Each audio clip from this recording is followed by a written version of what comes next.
নবম থেকে দশম শ্রেণীতে বার্ষিক পরীক্ষায় প্রথম স্থান অধিকার করার জন্য বিদ্যালয়ের পক্ষ থেকে পুরস্কৃত হচ্ছে সায়ন্তিকা দেব। এছাড়া মা সুরবালা স্মৃতি পুরস্কার বার্ষিক পরীক্ষায় প্রথম স্থান লাভের জন্য দাতা শ্রীমতী সবিতা পাল, পিতা সতীন্দ্রনাথ সাহা স্মৃতি পুরস্কার বার্ষিক পরীক্ষায় প্রথম স্থান লাভের জন্য দাতা শ্রীমতী কানন রানী সাহা।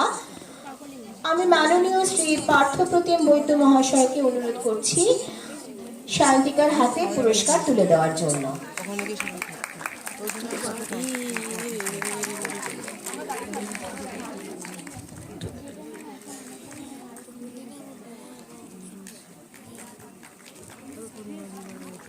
নবম থেকে দশম শ্রেণীতে বার্ষিক পরীক্ষায় দ্বিতীয় স্থান অধিকার করার জন্য বিদ্যালয়ের পক্ষ থেকে পুরস্কৃত হচ্ছে কেয়া কর্মকার। এছাড়া পিতা দেবেন্দ্র স্মৃতি পুরস্কার বার্ষিক পরীক্ষায় দ্বিতীয় স্থান অধিকার করার জন্য দাতা প্রয়াত গৌরচন্দ্র মণ্ডল মহাশয়।